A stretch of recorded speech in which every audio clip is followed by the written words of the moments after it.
And now, a special presentation from Dark Winter Nights, True Stories from Alaska with Rob Prince. Ladies and gentlemen, gather around, get yourself a nice hot cup of cocoa, and get ready for the biggest, the baddest, the most place-based Christmas special in Alaska. It's time for the Dark Winter Nights True Stories from Alaska Christmas Special, featuring Dark Winter Nights executive producers Robin, Brittany Carnes, Annalise DeCluseau, Chris Wolinski, Ryan Peterson, with special appearances by FacultyBot, Bomb Disposal Robot, Magni, and Santa Claus, and featuring a musical performance by Fairbanks' favorite band, Kinky Slinky. And it's all hosted by me, Rob Prince. We'll be right back with the Dark Winter Nights Christmas Special after these messages.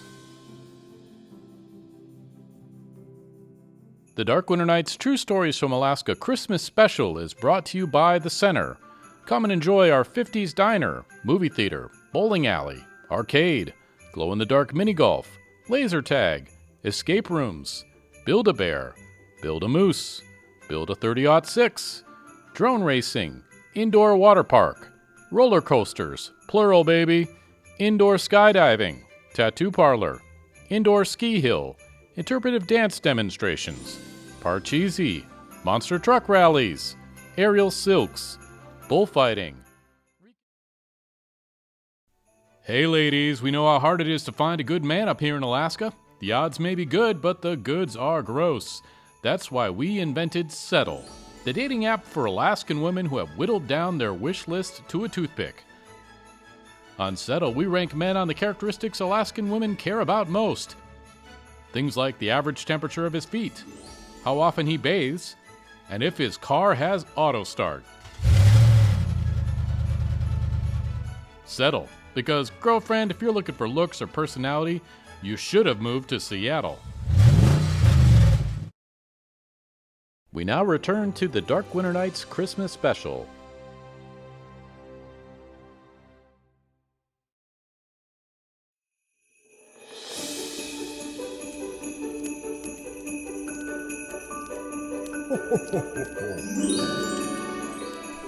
Want a snack? Want some AAA batteries? Oh, hi there. Welcome to the Dark Winter Nights Christmas Special. I'm Rob Prince. You know, ever since we started Dark Winter Nights in 2014, we've been making some incredible memories. In fact, on a wild and snowy night like tonight, it kind of reminds me of a story we had on the show by Sarah Manriquez. She shared with us what it was like to drive a tiny little tour bus down the haul road in the middle of a major blizzard.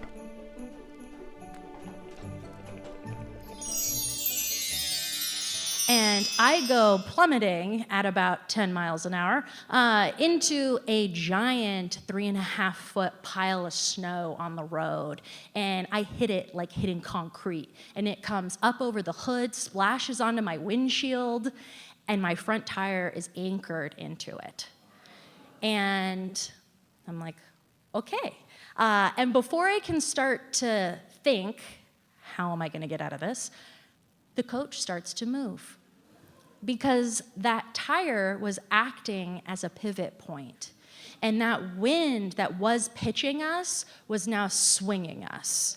And it was slow, but it was steady. And I'm like, okay, training, coming down, and I'm kind of like putting it to reverse and putting it into forward and trying to rock out of it and trying to break through it and trying to move my wheel, and everyone on the vehicle's like, and I'm like, okay, we're doing good. And as the vehicle starts to continue to swing, I can feel the first set of our back tires kind of flirt with that soft shoulder. And you can feel the change even through the tires, just the way that the snow feels underneath the vehicle. And so I can tell that we're getting into a soft area, and that's gonna mean maybe 2 wheels in. And it's not like I can get out. I mean, earlier I could barely open the door. I think I might get lost if I go out now. So normally we have a shovel, maybe I could dig myself out, but not when the weather's like this. And so I'm rocking and pushing and trying to break free of this thing, and I'm kind of breaking away, and as I'm starting to make this progress, I feel the inside of the second wheel start to go into that soft shoulder. And this is concerning. I'm alone, and I start to think, what if I did roll? What does that mean? What does that look like? I mean, they're wearing seatbelts, that's good. But the reality is, no one would find us until that storm settled. We would roll off the road and we would just be there. And so I'm like, I need to get us out of this. And so as I start feeling that back inside tire start to slowly go off the road, I break us out of the berm and we start to move forward. And as we pull through the berm, I can feel both of those tires like coming back up onto the road. And I'm like, okay, good, progress. So this weather, this wind continues on for hours and hours and hours and miles and miles and miles until what should have been maybe a 2-hour stint ended up turning into like almost a 6.5-hour stint, just for me to get near the Yukon River, which is about the halfway point. And once we start finally getting closer to the Yukon River, the trees get much bigger. I have one last big hill. It's called Roller Coaster. So we go all the way down in a whiteout, all the way back up, and then dropping off the backside of that is when the trees get big, and really big. And as we start going down the backside of that hill, the wind lifts up, and it stops snowing. And finally, we can see the sky, and we can see every single star in the night sky. And I'm like, okay. And as we start going down this hill, the aurora comes out. And it's fantastic. It's this huge, giant green band. And then it's 2 bands. And then it's 3 bands. And now it's purple. And now it's dancing. And now everyone in the coach is jumping up and putting on their winter gear and getting their tripods because they need to get off and they also need to see the aurora. So at the bottom of this hill, I knew that there was a nice place for me to pull over. And so I pull over and they are practically leaping off the vehicle almost before I can stop. And I needed a minute. So my hands are sort of like permanently encrusted around the steering wheel. And I'm just kind of sitting there. So they get off. And the 2 last guys who are in the back of the vehicle were actually, one drove the haul road back in the days of the pipeline, and they were both truck drivers who actively drove. And they walked up to me and they're laughing. And the one guy said, "I'd like to shake your hand." And I shook his hand. And the other guy said, I wasn't sure if we were going to make it. I wasn't sure if we were either. And the other guy said, I've never seen anyone drive like that. Thank you. And as we got them back on and headed back, that tour remains the longest tour I've ever been on. It remains the best group of people that I've ever had on a vehicle, such troopers. And it was a really good reminder that no matter how big or bad or impossible the storm is, you have to keep moving forward. Even if it's baby steps, even if they don't feel that big, you have to keep going forward. Because if you do, you will weather the storm. Thank you.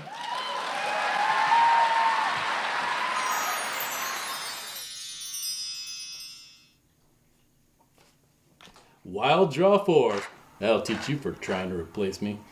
Let's call it Blue. Oh, wonder who that could be. You guys clean this all up. We got to guess.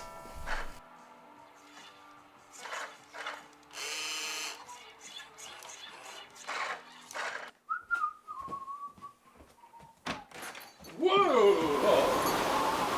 It's Robin!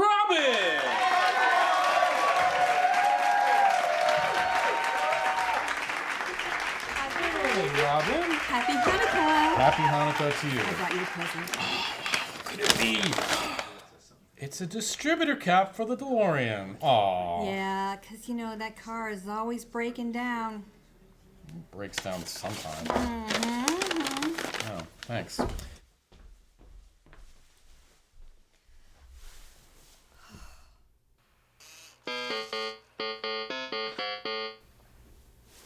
Santa's going to be a day late with that much snow. What? Hey Robin, what is one of your favorite memories from dark winter nights? Oh. Well, you know that time I helped Mercia get up onto the stage. She was our audience storyteller. And when she was done, she got a standing ovation for telling her story. Now here I am in a boat. There's no room for me. Anywhere in this boat is loaded. The two men and the old lady in front, she's laying, and she was about 5 feet 8 inches tall. She was not a small child. And these two boys at her feet. Now, for me to get into the boat, the boys had to get out. Her brother was one of the boys, and he was frightened to death. He didn't know what was happening to his sister. I was surprised by that, because on the Yukon River in 1950s, a 12-year-old boy that didn't know what having a baby was about really surprised me, because a lot of 12-year-olds were making babies. So anyway, I get in the boat. Now I'm sitting cross-legged at her feet. And we going upriver in an overloaded boat, in the dark, in the cold, driving rain, freezing rain by this time. And so I began talking to her and making conversation and check out what I knew about normal delivery. And when I find out how many hours she had been in labor, I was surprised she could even talk to me anymore.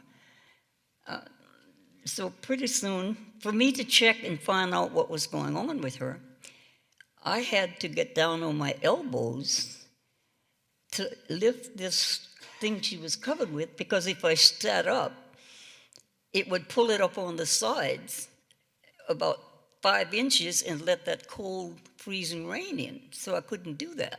So I'm down on my belly on my elbows. And I'm biding time, and I'm wondering how long and we're taking so slow to get up current to the hospital. And to this day, they are both dead. But those two men manning that boat earned my utter respect for, in the dark, to know that river so well, to get us safely to the hospital with no trouble. But before we got there, she told me, something's happening. So I go down on my elbows to see what's happening. Aha! What's happening was the crown of a little head of black hair says, "Ready or not, here I come." We're still miles from the river. So here I am in this real dignified position, and into these hands was delivered over almost 10-pound baby girl. Now, I had gotten into that boat for moral support, I told myself. I did not expect anything to be any more than that. Nothing was expected from me for that. Now, here I am with a newborn baby in freezing conditions. There's nothing to wrap the baby in. And the mother has been so long in heavy labor, and she's covered with so much stuff, a feather bed and all sorts of things. She had on her normal winter underwear, men's long johns. I don't know how many, maybe 4 layers of clothing. And she was perspiring till she was wet. Well, all my self-confidence went downriver. What are we going to do now? I'm so afraid of her getting chilled because she's wet from sweating. After all, it is called labor, isn't it? And there's nothing to put on the baby. And of course, living on the river, and I was taught to cut the umbilical cord right away. Now, any of you who knows anything about nursing, we know we don't do that anymore. Anyway, so in my pocket is my trusty pocket knife. And one of the men took his shoestring out and was handing it down to me, which it didn't reach me. And I pulled the drawstring from the hood of my parka. Real sterile conditions. So that taken care of, then I am really worried. And it seemed like we were taking longer and longer and longer to get to the hospital. My concern kept going back to this baby. And no clothing, not even a blanket, nothing. And she was still putting out a lot of heat. So I put the baby against her thigh and wrapped this feather bed that was underneath her around the baby to keep her warm, where that heat come from. And I held my hand with just enough to her face so that she had just enough place to breathe. Because that baby was breathing. She was yelling before her feet were out. She was ready. So we made it to the hospital. Thank God. And that was over 60 years ago. So we got to the hospital, and both mother and baby were checked out by the doctor, and everything was fine. The mother has died some years ago. The baby, the last time I saw her, she was dancing with a troop of dancers. And as far as I know, she's still mayor of the village.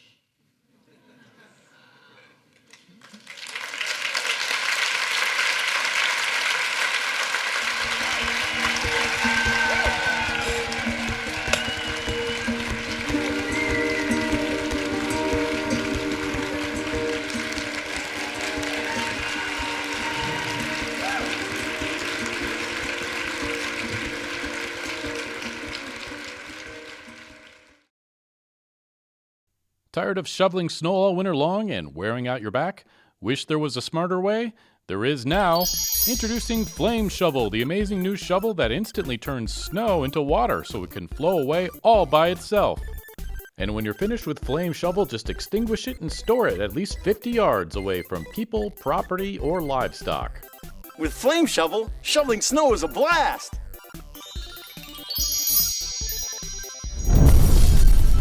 And if you order now, we'll send you this stylish free pair of volcano-proof convenience gloves, absolutely free. Not only that, but if you order in the next 10 minutes, we'll also throw in Flame Scraper, the super handy, super quick way to remove pesky ice from your car windows. Flame Shovel and Flame Scraper, get yours today. Must be 18 or over. Send check or money order to Flame Shovel, P.O. Box 756120, Hell, Michigan 48902. Does not ship to Alaska or Hawaii. We now return to the Dark Winter Nights Christmas special.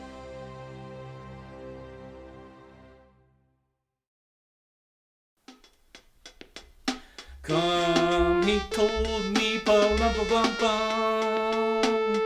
I am a poor boy too, pa-rum-pa-bum. I have no gifts to bring, pa-rum-pa-bum-bum. For to the gift the king, pa-rum-pa-bum-bum, rum-pa-bum-bum, rum-pa-bum-bum. And so I played for him, pa-rum-pa-bum-bum, me and my drum. Thank you. My next song I'm going to play is I Saw Mommy Kissing Santa Claus. Oh, I wonder who that could be. Saved by the Bell.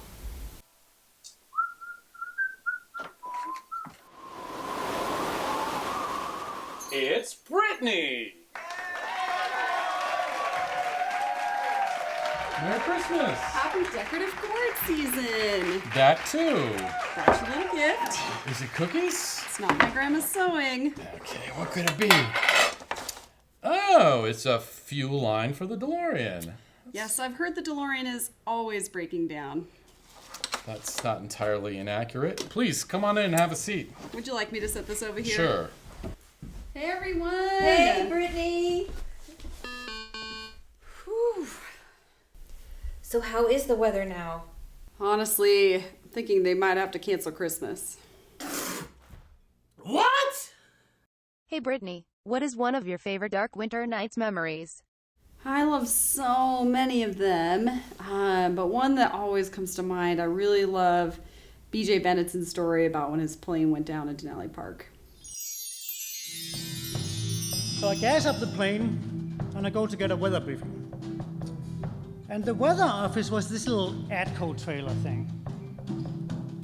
It had no windows. I swear it was 90 degrees in there. And it's being manned by this guy in bike shorts and a really tight t-shirt. And he's chain smoking cigarettes.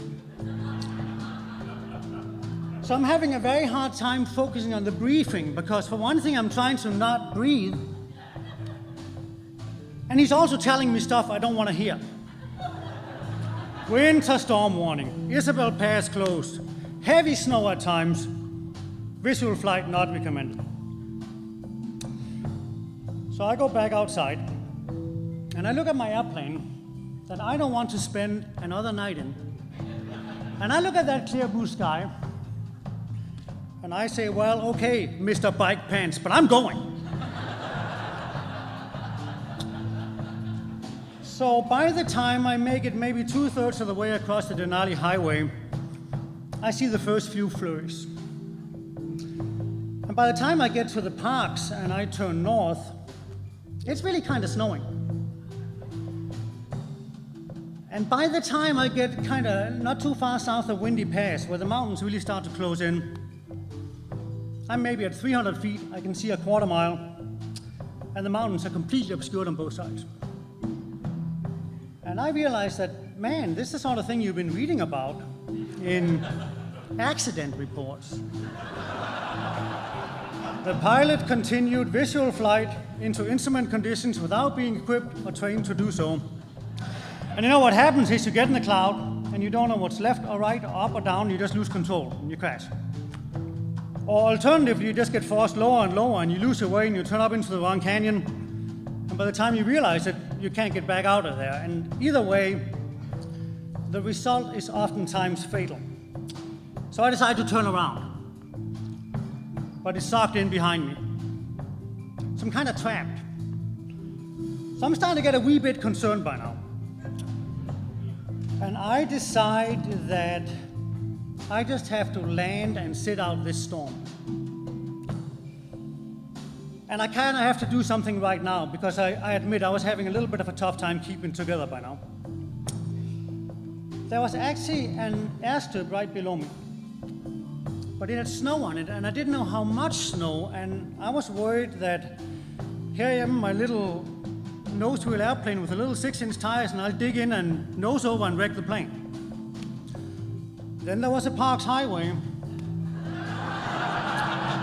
But it had a fair amount of traffic on it, and I couldn't quite figure out how to land and get off the road. And I just couldn't get that one through my head. Then I see this little gravel road. The parks is going north and it curves off to the left, and this little gravel road keeps going straight. And it's been plowed. And it's kind of short. And it's kind of narrow. And there's snow berms on either side, and there's trees. But it's adequate, it'll do. Also, at the approach end between the Parks Highway and the little gravel road, there's a big, like an 8-foot ditch. And right off to the left, there's a big stack of construction material, like railroad ties or something, 5-6 foot stack.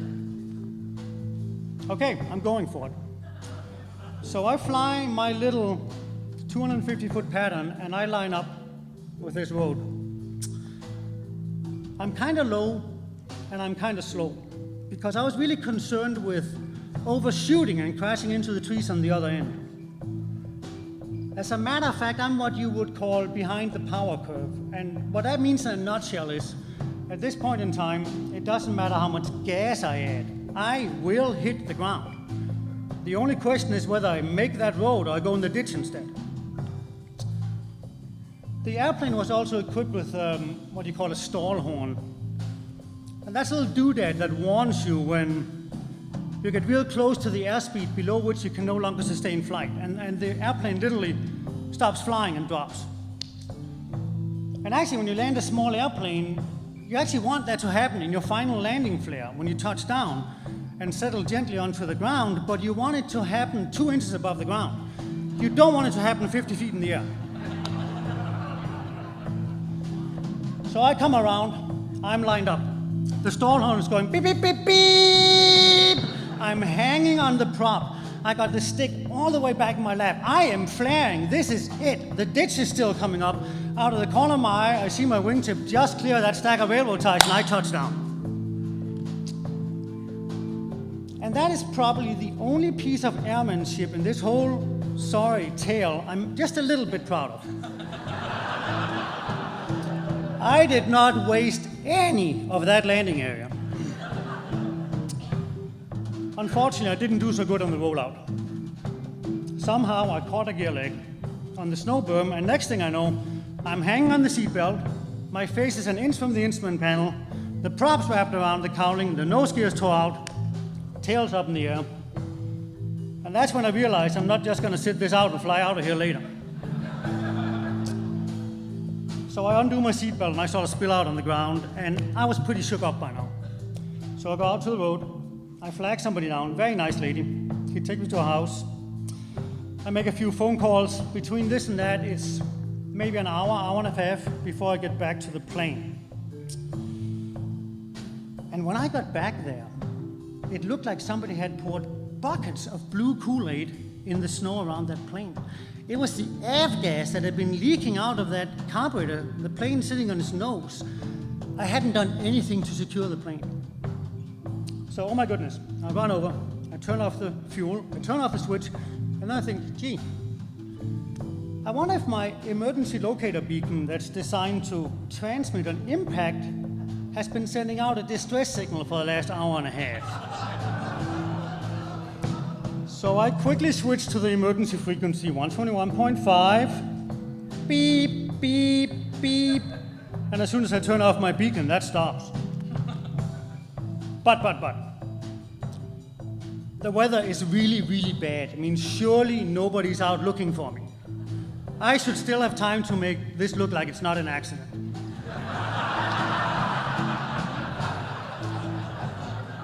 Then I see this Suburban come down the Parks Highway, and it's going really slow.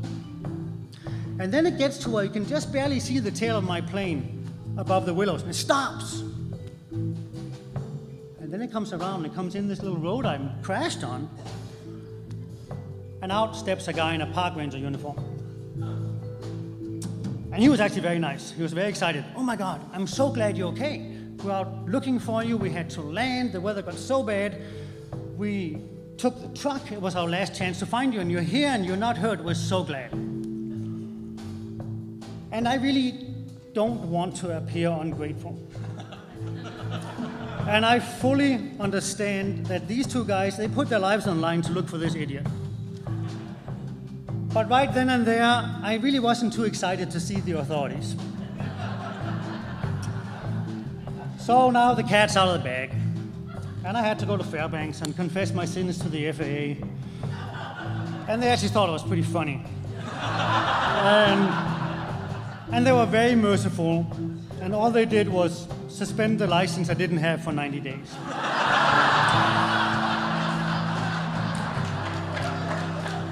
And that is more or less the end of the story of the plane crash. But there's an epilogue to this story. So a few years later, I get my first professional pilot job.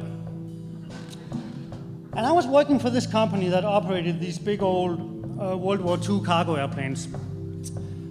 And the way you learn to do that was sort of the old-fashioned way. You know, you get hired with a minimum of training and experience, and then they put you in the co-pilot seat with a grizzled old experienced captain, and he tries to teach you the ropes without hurting anybody. So by definition, when you're a new co-pilot, you're kind of a dangerous idiot. But you know, I got along good with those guys. And I must have shown some aptitude because they were good to me. They taught me a lot of stuff. And after the first 5 weeks or so, we're taking a plane back to Fairbanks for maintenance. And we're going up the Parks Highway.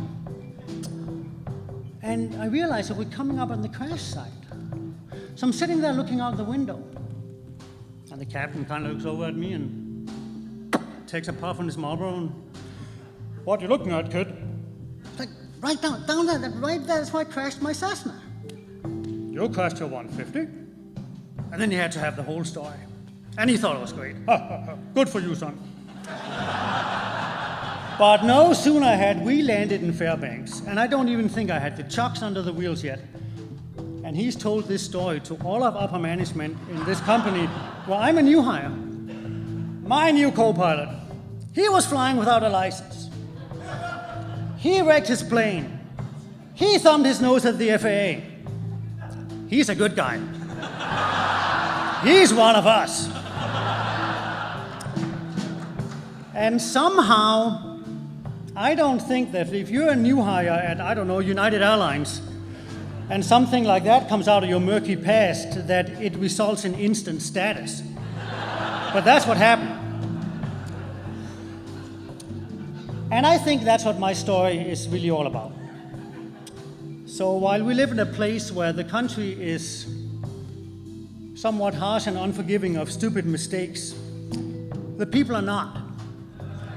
People will give you second chances 10 times over as long as you keep trying. And something that out there in the real world would be this black mark on your resume, you know what? Here it's just a good story. Or perhaps it even works to your advantage. And that's the kind of place we live in. Thanks for listening. The Dark Winter Nights Christmas special will be right back after these messages. Winters in Alaska are hard, but not all of us have the time and money to get away. When you need a break from the unrelenting icy darkness, call 1-900-VICARIOUS Vacation and talk to someone who is lounging on a hot, sunny beach right now. Whoa. Hello? Where are you right now? Oh, I'm on a beach. And what are you wearing? I'm wearing a t-shirt, shorts, and flip-flops. Can you take off your flip-flops and run your toes through the sand? Okay. What does it feel like? It's hot. The sand feels kind of hot. Oh. Hello? 1-900-VICARIOUS Vacation. Can you feel the heat? 1-900-VICARIOUS Vacation. $1.99 for the first minute, 99 cents for each additional minute. Kids, ask your parents before you call.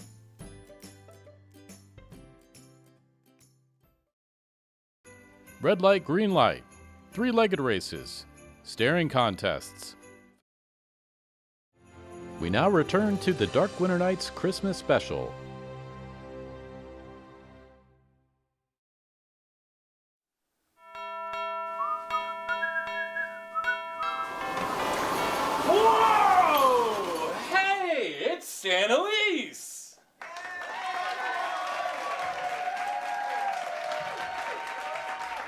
Come on in. Whoop, watch your step there. Thanks so much for coming. I brought you a gift.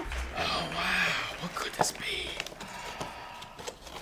Oh, it's lug nuts for the DeLorean. Yeah, ta voiture est une merguez. Thank you. Hey, everyone. Hey, Hey! Glad you made it. Oof, how is the weather out there now? Well, it's chaos. I think that Santa might have chose to retire. What? Yeah, well, thinking about chaos, it makes me think about the time we got Curry the Goat on stage and Rob tried to interview a goat, yeah.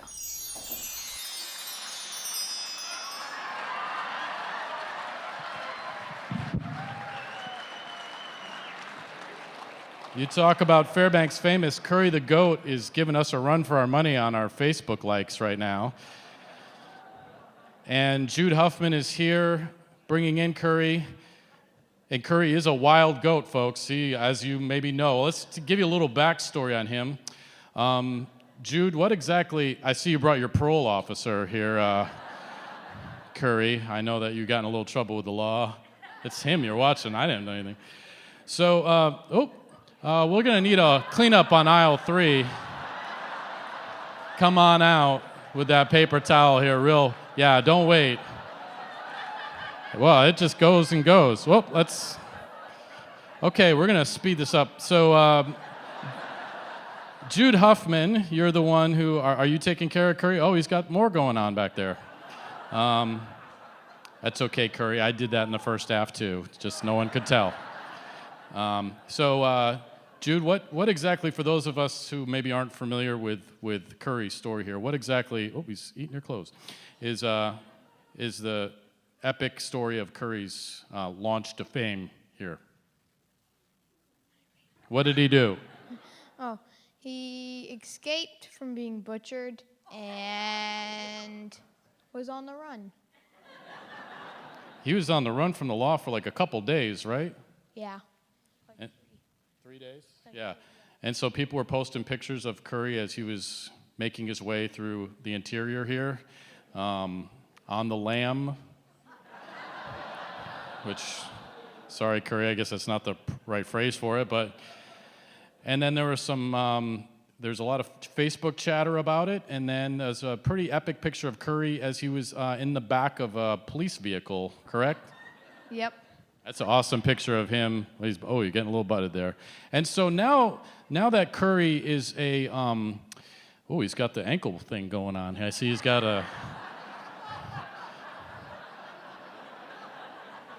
the ankle band. They're taking this, he's been arrested, so he's on parole now up here. But now that Curry has served his time and he is out now, what is Curry's mission now as he proceeds on with his life post-incarceration? I don't really get the question. Oh, yeah.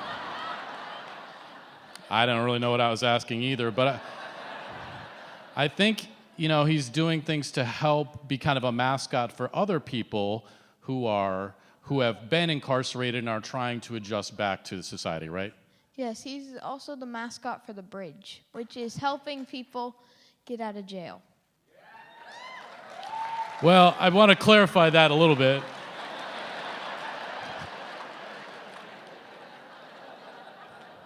Technically, that is true, but I think what you mean is helping people adjust to society after they've been let out of jail. Though it does look like he could take down a couple of jail walls there if he wanted to. Curry, do you have any words of encouragement for people here tonight about making a new life for yourself after you've had some rough times? Oh. No? That's... Okay, yep. Well then, I think we've achieved what we set out for here with this interview. And I'm scared to say that the audience storyteller name is hanging around Curry's neck right now, and one of us is going to have to bend over there and get it. I think you probably heal faster than I do as a young man, so I volunteer you, Jude. Yeah, it's in there. You want to fish around in there and pull, or... Okay, you don't. Fine. Can you distract him or something? Well, Curry, look at that goat over there.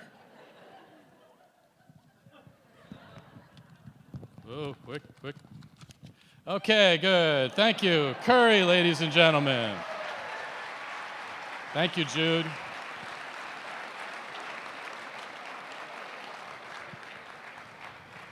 Sheesh. I don't know. He may be out of prison, but I think he's still got some adjusting to society he's got left to do. The following is a message from an individual under house arrest in the state of Alaska, District Court Region 5416. To listen to this message, press 1 on your remote control. Seriously, you have to press 1. I'm not kidding. This will just keep playing until you press 1. Hi there, kids. I want to talk to you about something serious. I've been court-ordered. I wanted to talk to you a minute about what a joke is. You see, a while ago, I made a joke about this thing called a flame shovel, and from what I gather from the depositions, it sounds like about 24 of you tried to actually make your own flame shovels, and that led to approximately 6 of you losing your eyebrows in tragic flame shovel accidents. Now, while I'm more than happy to pay for the eyebrow reconstructive surgery necessary so that your parents can tell if you're surprised again, I just want to make it clear that sometimes adults joke about things, and you shouldn't always do what you see adults doing, like swearing or getting tattoos or taking money out of a 401k to buy a snow machine. Thanks for listening. We now return to the Dark Winter Nights Christmas special.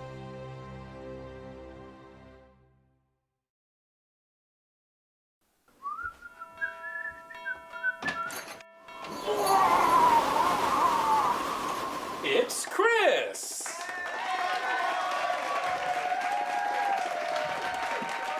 Come on in, get warm, man. Looks like you're about to freeze to death. Merry Christmas, Rob. Oh, is that for me? It's for you. Give it up, man. Give it up! All right. Wow, that's some nice wrapping. I try. Oh, it's a spark plug for the DeLorean. Well, you know, it doesn't hurt to have an extra. That car of yours is always breaking down. Not always breaking down. Come on in, get warm. Hey, everybody! Merry Christmas! Hey, Chris! Oh, Is there any room for me? Oh my God! Squish in here. Woo! Come warm up. Hey, Chris. Merry Christmas. How's the weather now? The weather is brutal. If Santa's even going to make this, I don't think he'll be doing it again after this, if he even finishes this year. It's awful. What?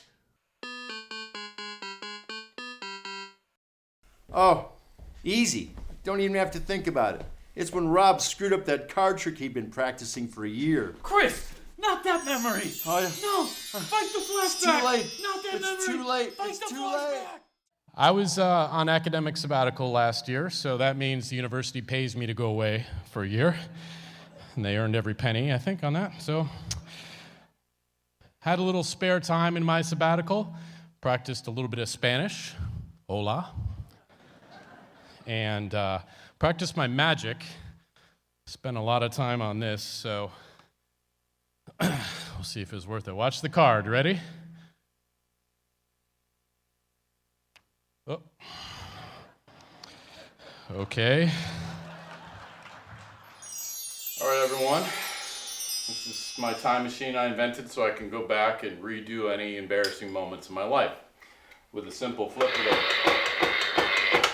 All right, we're not going to worry about that this time. It's no big deal. It's okay. It's one step through this time travel refrigerator, and I can fix that card trick, no problem.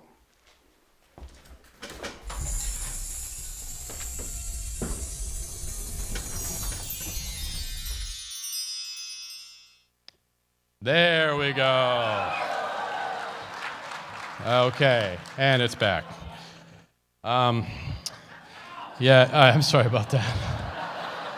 What's the liability damage we have? Did anyone get insurance? Piece of cake. What?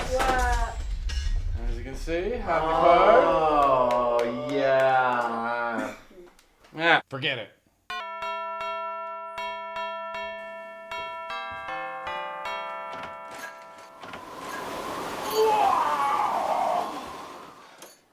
It's Ryan!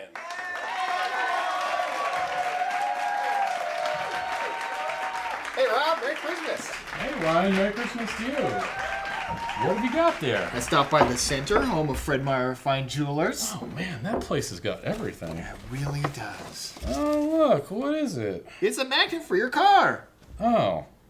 Except the DeLorean's made of stainless steel, so magnets don't stick to it. Well, maybe that's why it never runs. Whatever. Hey, everybody, it's Christmas. Oh, hey, Ryan! How's it going? Good. What a night. Yeah. Ryan, what's the weather like out there now? Any change? Oh, it's so bad. Not only is Santa probably going to cancel this year's Christmas, I bet he'll cancel last year's Christmas. Oh. Dang. What? Did I miss anything? Well, Rob just time traveled. Again? That's Rob. I guess. Hey, Ryan, we were all just talking about our favorite Dark Winter Nights memories. Do you have one that sticks out in your mind? Oh, yeah. Remember that time we got that breakup memory that happened during breakup?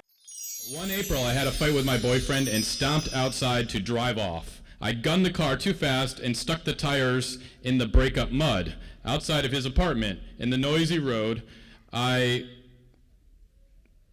rocked that car back and forth for an hour. Mired to the axle it was, so I gave up. I went back and knocked on his door, swallowing my pride, but when he opened it, he was so happy to see me back and full of apologies. We made up. I didn't mention the stuck in the mud car until the next morning. That's fantastic. The Dark Winter Nights Christmas special will be right back after these messages. I'm a rugged Alaskan man, and everything's bigger in Alaska. So when I wake up in the afternoon, I don't get half and half for my coffee. I reach for whole and whole. It's 100% milk and 100% cream for 100% Alaskan man. If I wanted to settle for half, I'd move to Texas. Whole and Whole, the only choice for real Alaskan men. Available now at the center. We now return to the Dark Winter Nights Christmas special.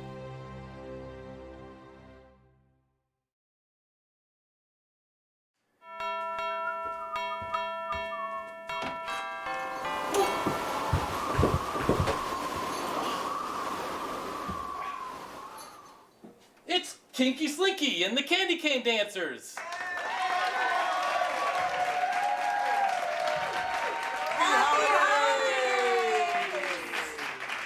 Thanks so much for coming. Come Thanks on for in. having us. The whole band chipped in together and got you a present. Oh, awesome. What could it be? It's a fuel injector for the DeLorean. Well, that was very sweet of you. Well, we got this for you because we heard your DeLorean's always breaking down. Right. Well, come on in. Thank you. Hey, guys! Hey! Kinky Slinky? Hey, Kinky Slinky, what's the weather like now? Whoop. Hold that thought. Go ahead. I heard that Santa might have to burn all the toys just to stay warm. No. What? Hey, since you guys are here with your instruments, can you play a song for us? Oh yes, rock the halls. 1, 2, 3, 4. Deck the halls with boughs of holly, fa la la la la la la la la. 'Tis the season to be jolly, fa la la la la la la la la. Don we now our gay apparel, fa la la la la la la la la. Droll the ancient Yuletide carol, fa la la la la la la la. See the blazing Yule before us, la la la la la la la la. Strike the harp and join the chorus, la la la la la la la la. Follow me in merry measure, la la la la la la la la. While I tell of Yuletide treasure, la la la la la la la. Fast away the old year passes, la la la la la la la la. Hail the new ye lads and lasses, la la la la la la la la. Sing we joyous all together, la la la la la la la la. Heed us of the wind and weather, la la la la la la la la.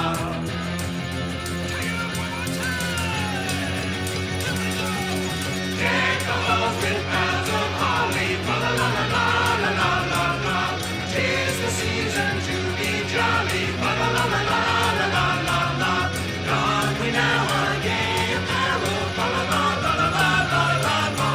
For the ancient good night carol. Fa la la la la la la.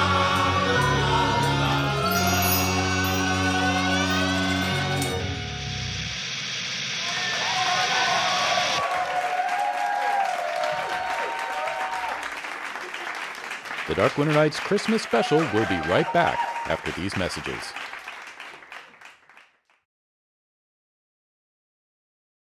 Fencing, the sport. Fencing, the stuff for your yard.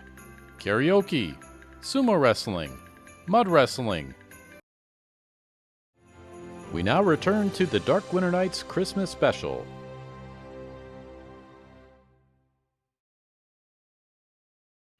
Hey Magni, you want to bring some hot cocoa to everybody? Look, you're the one who wanted to have this party. The least you can do is help a little bit. Thank you. Robots these days.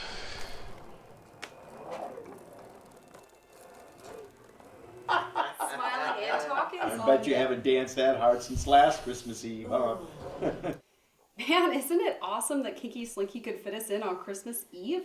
Yeah, that was amazing. What a show. Hey. Look at that. Hey, Magni. Oh, wow. Hey, Thanks, thank you, Magni. Magni. Man. Do you have any hole in hole? Good question. Cheers. Cheers, Merry Christmas. Yes. Merry Cheers. Christmas. Ho, ho, ho, no! Qu'est-ce qui se passe? Crash? That sounded like Santa crashing. Let's look.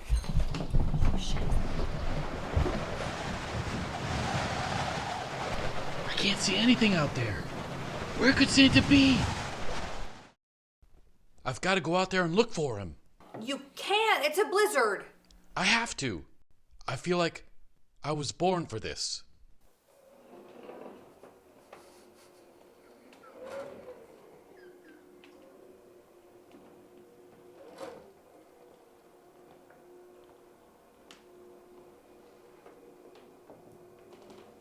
Non, Rob. Non. Non, Rob, fais pas ça. T'es trop beau. It's okay. I have a plan.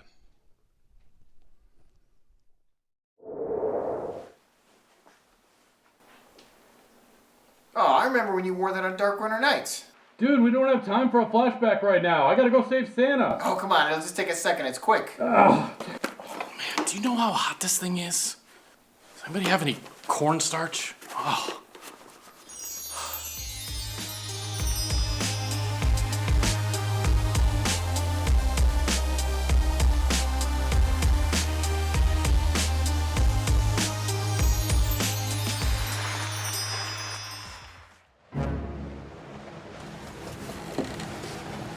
It's one small step for a man, one giant leap for Christmas.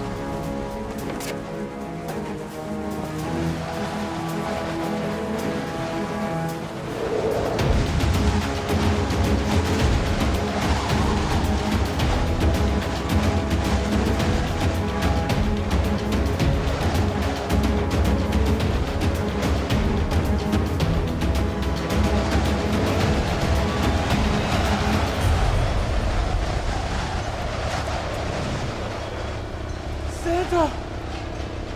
Santa! No! It's okay. No, shh. I think I just got the... Santa, I'm trying to build some drama.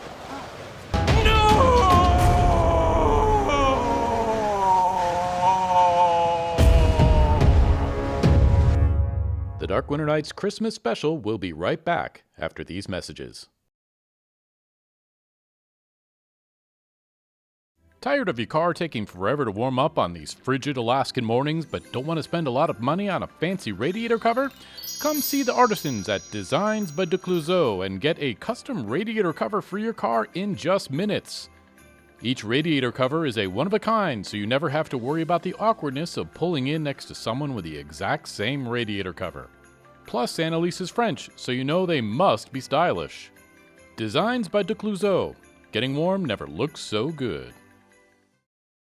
Motorized shopping cart drag races. Jiu-jitsu massage. Tag. Hopscotch. Sack races. And authentic Mexican cuisine. Just kidding, we don't really have that. The Center, 3115 Airport Way, around the corner from the Dairy Queen that burned down, next to the gas station, the battery store, and inside the Sears, the U-Haul.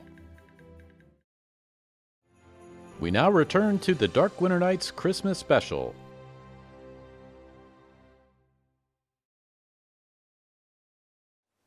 Santa, are you okay?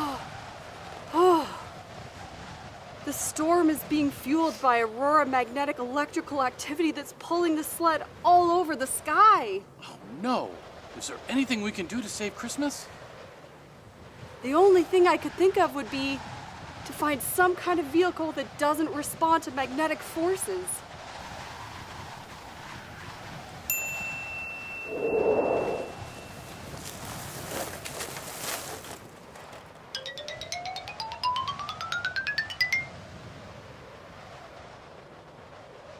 Whoa!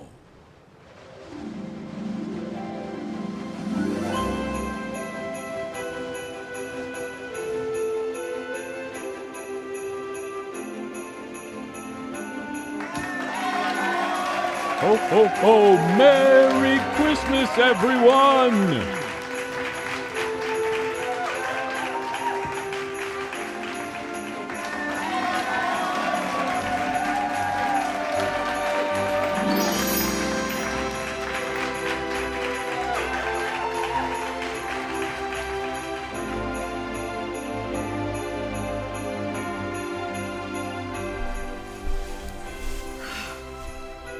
Hey Robin, what's the weather doing out there?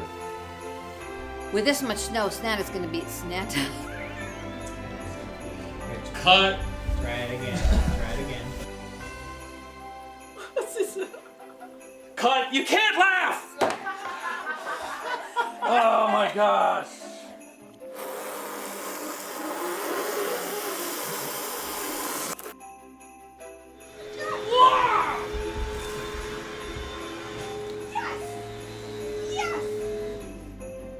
Is it good? Have